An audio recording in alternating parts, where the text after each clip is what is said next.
الصلاة والسلام عليك يا ناصر الهدى يا خير خلق الله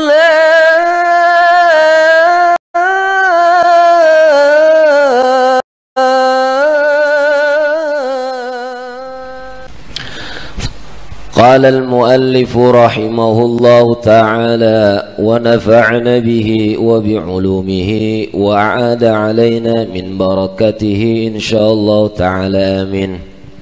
فصل في نواقض الوضوء المسمات أيضا بأسباب الحدث.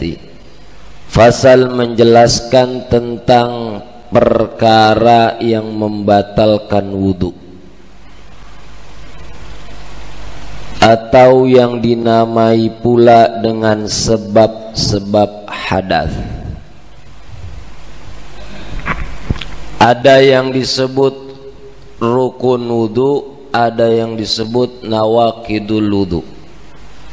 Rukun wudu sudah kita pelajari. Sekarang kalau kita sudah memiliki wudu, perlu kita jaga, jangan sampai batal. Atau kalau terpaksa batal, apa saja yang mampu membatalkan wudu itu. Walladzi yanqudu ay yabtulul wudu'a khamsatu asya'in. Perkara yang membatalkan wudu itu ada 5. Ada berapa? Ada 5. Ahaduha, yang pertama, ma kharaja min ahadis sabilaini, yang keluar dari 2 jalan, ay al-qubuli wad duburi, yaitu baik kubul, kemaluan depan, wad duburi atau kemaluan belakang, min mutawaddiin, dari orang yang sudah punya wudu, hayyin, yang hidup, wadihin, yang jelas, mu'tadan, yang baik itu pada biasanya, kana khariju, yang keluar, kabaulin, seperti kencing, wa ghaitin, dan apa, BAB, nyebut berak nggak enak amat kayaknya, pup, ya pup, au nadiran, atau yang jarang keluar, kadamin, seperti darah, wahasa, dan batu, najisan, najis, kahadhil amthilati, seperti ini contoh, au tahiran, atau yang suci, kadudin, seperti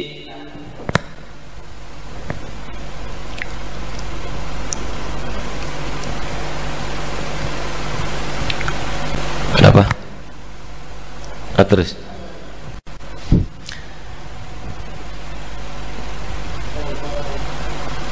illal mania, kadudin, au tahiran, atau yang suci, kadudin, seperti binatang yang semacam serangga, cacing.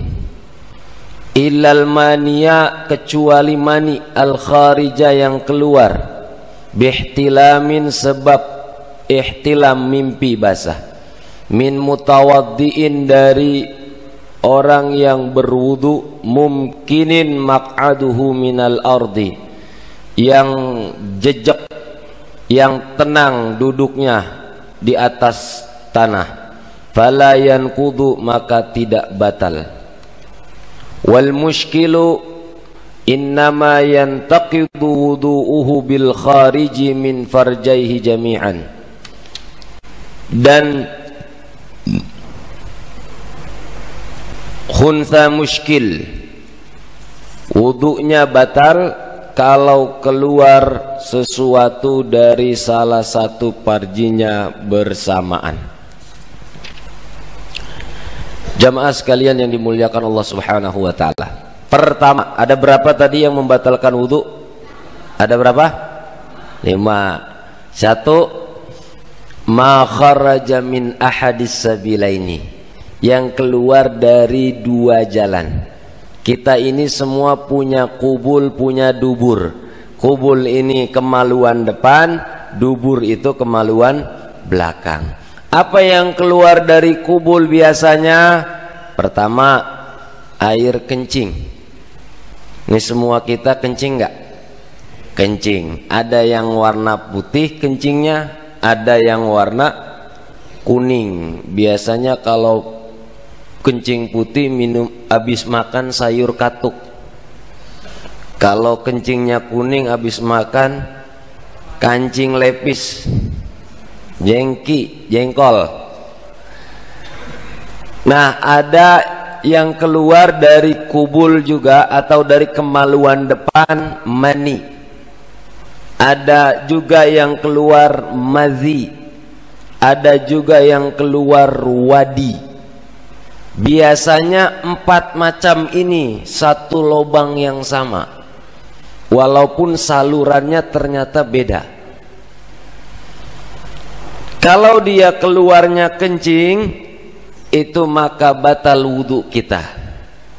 Kalau dia keluarnya madhi, itu batal wudhu kita.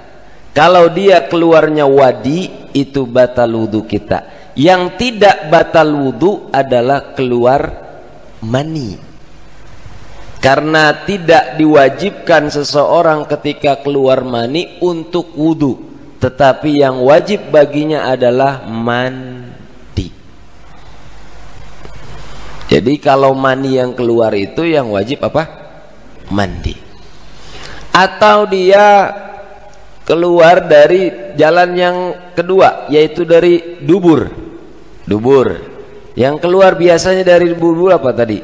Pup, ya, BAB, buang air besar.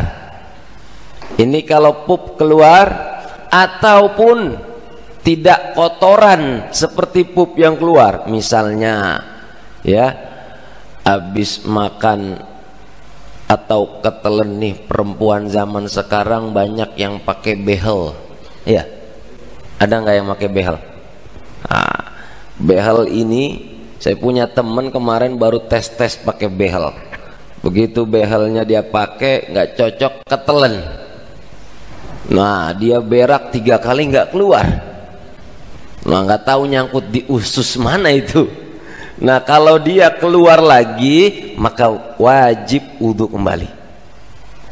Sesuatu yang keluar baik sifatnya najis ataupun tidak najis, ya, seperti cacing tadi, maka ini tetap dia wajib untuk wudhu kembali, dan batal wudhunya dianggap, dan dia harus mengulangi kembali wudhu jika ingin melaksanakan sholat atau membaca Al-Quran atau yang lain sebagainya. Ini perkara yang pertama. Jadi semua yang keluar dari kubul maupun dubur, baik itu pada biasanya keluarnya atau di luar dari kebiasaan, seperti darah keluar dari dubur batal. Tapi kalau darah keluar dari anggota tubuh kita tidak batal. Walaupun dalam mazhab lain ada yang membatalkan, seperti mazhab Hanabilah.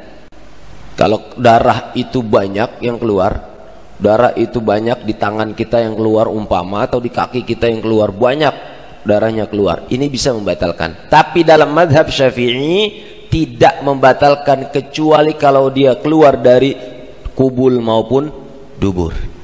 Jadi yang keluar itu donat kek yang keluar, iya kan, gemblong kek yang keluar, habis makan gemblong nih keluar lagi gemblongnya, itu batal, ya. Dan jangan dimakan lagi itu kalau udah keluar. Nah, ini perkara pertama yang membatalkan. Al-Quran bilang auja'a ahadum minkumul ghaid, atau diantara kalian jika ada yang mengeluarkan pup, kotoran-kotoran yang bersumber baik itu dari kubul maupun dari dubur, ini membatalkan wudhu. Terus banci gimana? Nah, banci gimana? Banci khunsa bahasa Arabnya.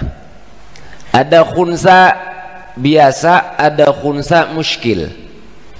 Kalau dia khunsa biasa, sama hukumnya seperti tadi orang laki-laki maupun perempuan. Kalau dia khunsa muskil, nih, jika ketemu khunsa muskil itu banci yang punya 2 alat kelamin. Ada enggak orang yang punya 2 alat kelamin? Ada enggak? Ada enggak? Ada apa enggak? Hah? Enggak tahu, berarti enggak pernah meriksa. Kalau dokter ini bisa tahu nih, pernah meriksa. Hah? Kelamin ganda namanya. Fikih udah jauh-jauh, ulama sudah sangat jauh sekali membahas sejak dulu. Ini kalau terjadi atau ditemukan khunsa muskil yang memiliki 2 kelamin atau kelamin ganda, maka jika keduanya berbarengan keluar baru dia batal. Kalau salah satunya saja tidak batal. Di sini dikatakan dalam mazhab Syafi'i, kalau keluarnya jami'an berbarengan, ya, yang satu kencing, yang satu enggak kencing, yang satu keluar najis, yang satu enggak keluar najis. Nih, dia masih dihukumkan suci. Tapi kalau seandainya keluar dua-duanya itu dari lubang yang berbeda, maka barulah dia dianggap telah batal wudunya.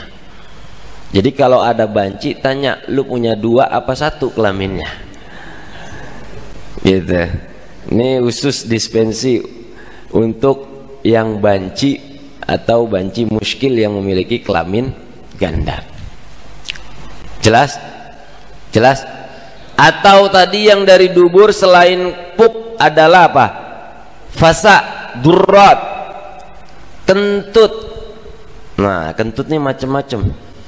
Ada yang suaranya pelan, baunya nyanter. Ada yang suaranya nyanter, baunya pelan. Ada yang parah, udah suara nyanter, baunya juga nyanter. Nah, ini bikin orang emosi.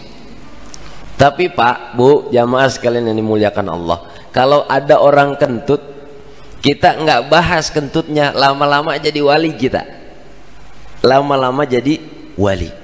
Al-Imam Hatim Al-Assam dalam kitab Nasaihul Ibad disebutkan, beliau jadi wali itu juga gara-gara pura-pura budeg karena ngelihat ada orang yang kentut di depannya. Ini kita belum ketahuan aja udah nyari dan nuduh.